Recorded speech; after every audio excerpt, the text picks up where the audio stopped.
මේ තියෙන්නේ කොට්ටේ. එතකොට කොට්ටේ ඔළුව තියෙන පැත්තෙම කවුද ඉන්නේ බලන්නකෝ. පේනව නේද?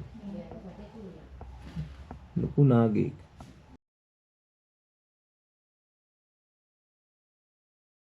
මෙම සර්පයින් මා විසින් හසුරුවනු ලබන්නේ මනා දැනුමක් හා පළපුරුද්දක් ඇතිවය. මෙම වීඩියෝ නරඹන ඔබ විසින් නිසි දැනුමක් නැතිව මෙවැනි දෑ අත්හදා බැලීමෙන් වළකින ලෙස කාරුණිකව දන්වා සිටිමි. හැමෝටම සුබ දවසක් වේවා කියලා ප්‍රාර්ථනා කරනවා. අදත් උදෑසනම අපිට හැමතුමක් ලබා දුන්නා.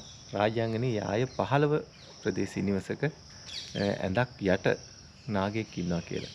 ඉතින් අපි මේ සූදානම් වුණේ බොහොම පරිස්සමින් මේ සර්පයා විතරින් ඉවත් කරලා දෙන්න.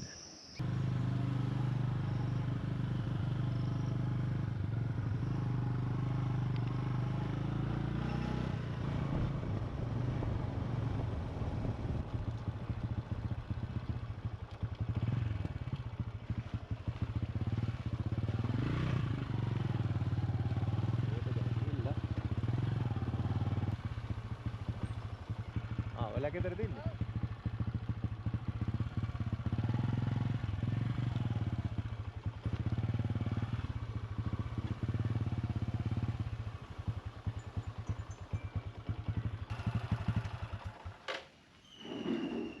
මේ ඇතුලේ ඉන්නේ කිව්වේ.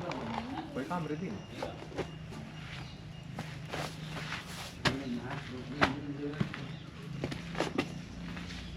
මෙච්චයටද ඇඳයටද? මෙච්චි අයිනේ ඉන්නේ එහා ඉන්නේ. එහා පොට්ට තියෙන තැන මේ අයින් මේ මෙතන?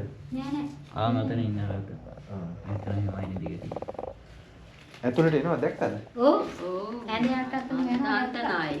ඒ කියන්නේ කීයට විතර වගේ තතාවේ? 10ට විතර මෙහා අර ටොයිලට් එකට එක්කන් යන මන් දොර ඇරලා ගියා. ඊළ එක්කන් ගෙට ඇවිල්ලා එනකොට මෙතන මෙහායි කොට උහුම් ගිල ඉස්සර ගියා.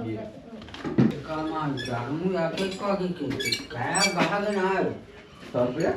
ඔව් පාඩ මුස්ලිලක පූගුන. එහෙමනම් සද්ද කරන්නේ පිඹින්නේ නැති. සර්පයා කෑ ගහන්නේ නැහැ.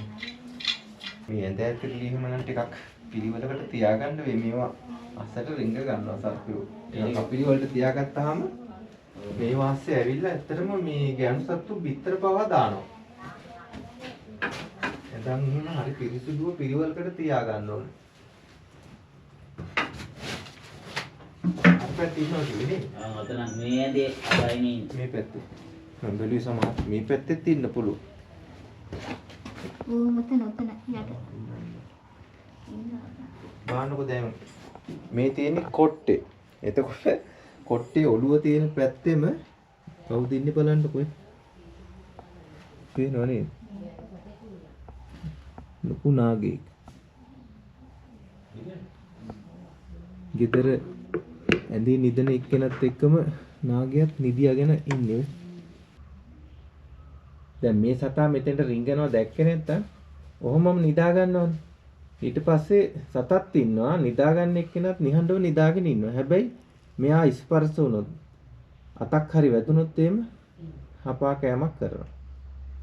ඊට පස්සේ දැන් මෙයා විස සහිත සතෙක් නිසා දන්නේම නැහැ.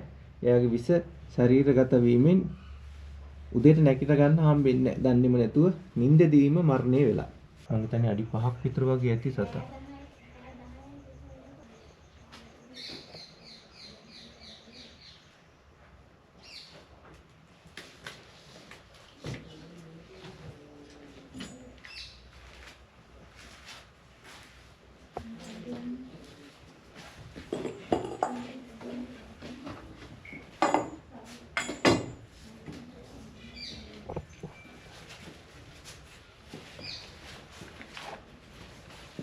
මට තීරි බඩේ ලොකු වෙනවා. මාව නිදාගෙන ඉන්නේ ඇතද? ඔව් මං නිදාගන්න යන්නේ. ඒක තමයි බලන්නකෝ. දැන් ඉන්න තත්ත්වයට එක්ක බැරි වෙලාවත් මේ සර්පයා දෂ්ට කිරීමක් කරන රැය වෙලා මේ අනිවාර්යෙන් ජීවිත හානියක් වෙනවම. වෙනවාම. ඒ කියන්නේ මේ සර්පයාගේ විස වලින් අංශභාගී තත්ත්වය ඇති වෙනවා. අන්දභාගේ හැදියා තමයි ඔව් මේ ඒක තමයි. ඊළඟට වෙන්නේ ඔයාලට කතා කරගන්නවත් බැරි වෙලා. ඒ නිින්දෙදිම මේ සර්පයා කන්නේ. එතකොට මේ සතා කෑවා කියලා කියනවත් ඔයාලට සිහිය නැති වෙනවා. මොකද නිින්දෙන් වෙන නිසා.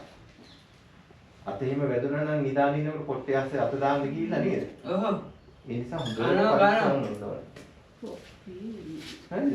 නිදා ගන්න කලින් හොඳට බලන්න ඇඳ ඇතිරිලි ඒවා පිරිසුදුව තියාගන්න.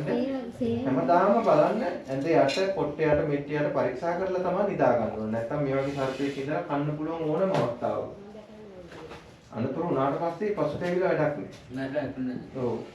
හොඳට දොර ජනෙල් වහ ගන්න අවශ්‍ය වෙනකොට මේ යටින් මේ දොර යටින් තියෙන ඉඩ වහලා දාන්න. යටින් ඉඳ නෑ. දොර ඇරියට පස්සේ ඔක කෑ ගහගෙන ගෙට රින්ගි. ඔක විසිල් එක පූගගෙන ආවේ. නෑ එහෙම සද්ද ඇති කරන්නේ අපි පිම්බිනවා. පිම්බ එන්නේ නැති. අර ශබ්ද කිරීම විසිල් හඬවල් කියනවා නම් මේ බොරු කතා. හඬන්නේ විසිල් එක ගාලා ගැහුවා. එහෙම පිම්බිනවා. ඒ පිම්බින හඬ තමයි ඔයාට හෙන්න ඇත්තේ. ඔව්. අපි දෙන්නම දැක්කා. ඕක රින්ගන ඔයාට. ඊට පස්සේ කොහාටවත් යන්න දුන්නේ. මරණ්ඩත් බෑ ඉතින් ඔච්චර ලොකු සරපියෙක් අපරාධ මරලා විදික්කන්නේ කියලා. ඔව් ඒක තමයි. දැන් එළිනකන් නිදාගත්තේ නැහැ නේද? තුට්ටක්වත් නිදාගත්තේ නැහැ. ඒක තමයි. මෙතන හැබැයි දොර වලට මොකකින් හරි වහගත්තා නම් නිදා ගන්න පුළුවන් වෙනත් කාමරයකට ගිහිල්ලා. හරි. අපි මේව ඉවත් කරලා දෙන්න. අඩි 5මාරක් විතර වගේ ඉන්නවා. ඉන්නවා.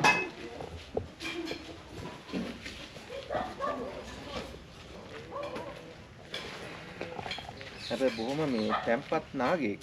ඒ කලබලකාරී ස්වභාවයක් නැහැ. ඔයගොල්ලෝ දැකලා තියෙනවද දවල් කාලේදී මේ සතාවත් ඉන්නවා? ඔව්. ඉන්නවා දකින්න. එහෙමද? එතන මොකක් හරි මේ ඔයාලා මේ දේවත්වයෙන් සලකන තැනද නෑනේ?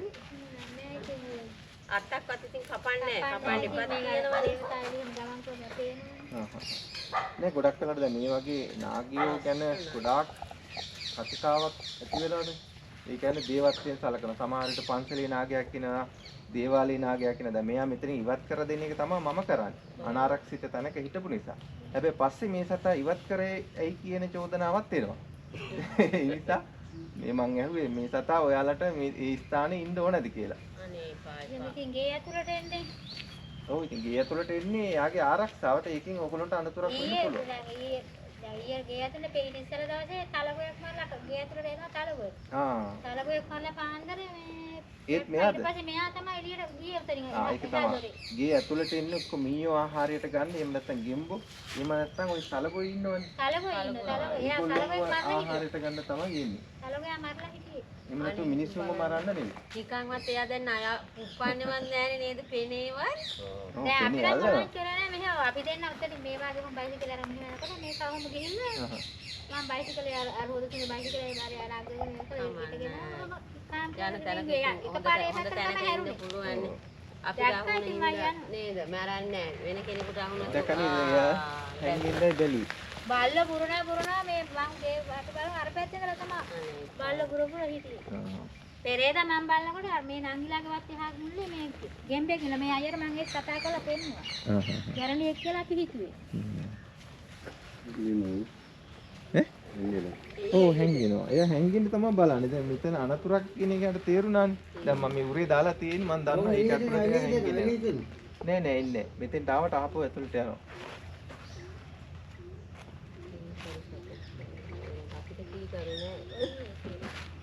පව් ඉතින් අහිංසක සත්තු අර විස වුණාට ඒක මේ ලෙඩේ ඉන්නේ යා තනියම උදේ රෑ පාන් හන්දේ 4 ඉඳලා මෙහා රෑ 10 වෙනකන් ඉතින් මම කතා කරලා ඇරගෙන තමයි හිටියේ ඡන්ද දීලා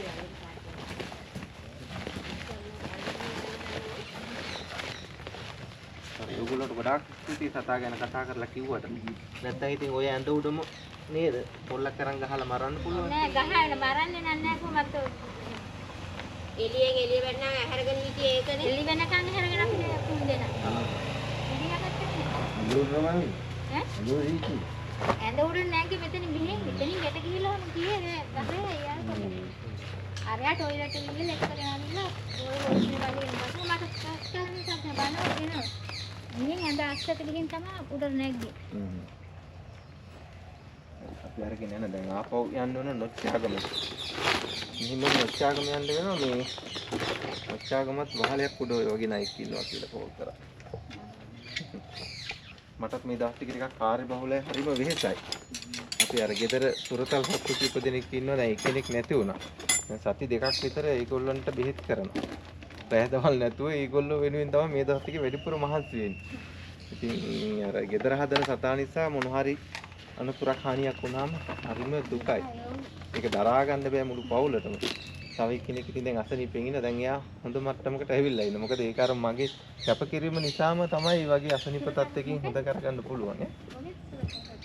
බල්ලු. එයාගේ තාත්තා නැතුව දැන් එයාගේ අර පොඩි පැටියෙක් ඉන්නවා. එයාට පාව හැදිලා ඉන්නේ. එන්නත් කරලා දවස් 10කට විතර පස්සේ තමයි මේ අසනීප ආවේ. එන්නත් කරත් ඉතින් ඇත්තටම තේරුමක් නැහැ මේ මොකද ප්‍රදේශයේ ගොඩාක්ම මේ වෛරස් එක පාව ඩිස්ටෙම්පර් ව්‍යාප්ත වෙලා තියෙනවා. ඒක හුළඟේ මේ ආධාරයෙන් තමයි සත්තුන්ට බෝ වෙන්නේ. ඉතින් ලෙඩේ හැදිලා දින කීපයක් යනකම් අපි දන්නේ නැහැ. මොකද රෝග ලක්ෂණ ඇති වෙන්නේ ටිකක් මේ ලෙඩේ හැදිලා දින කීපයක් කියපුවාම. ඉතින් ප්‍රතිකාර පළවෙනි කෙනාට කරා වෛද්‍යවරු දෙතුන් දෙනෙක්ගෙම තේරුමක් වුණේ නැහැ. සහ කරා උඩරින්ම. ඒ වුණාට එයා බේර ගන්න බැරි වුණා. දැන් දෙවෙනි සතත් ඒත් එක්කම මූල අවස්ථාවේම රෝගී ලක්ෂණ හඳුනාගත්තේ හින්දා පිළිවෙලට දැන් ප්‍රතිකාර කරනවා. ඉතින් එයා වෙනුවෙන්ම ඇරිලා ඉන්න ඕනේ. දැන් ඔන්න ඔලුස්සලා කරලා දැන් ඉන්නවා. සාමාන්‍ය මට්ටමට ඉන්න තව සතියක් විතර ඉස්සරහට ප්‍රතිකාර යන්න ඕනේ. බෙහෙත් කර අපිත් බැරුණා. ඔව් එහෙම කරාට බෑ. ඒක හරියටම කරන්න ඕනේ. අපි අර ලොකු ගොනාට හැදලා තිබ්බත් ඒ රෝගේ.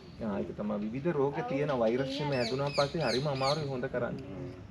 ඒකට ඉතින් අර ප්‍රතිශක්තිකරණ එන්නත් කිරීම පමණයි කරන්න තියෙන්නේ. අපි කරා නමුත් කරාට තේරුමක් නැහැ මේ එන්නත් කරලා දවස් 10කින් විතර තමයි ලෙඩේ හැදුනේ. මොකද ප්‍රතිශක්තිය හැදෙන්න කාලයක් නැහැ. සාමාන්‍ය එන්නත් කරලා සති 3ක්වත් යන්න ඕනේ.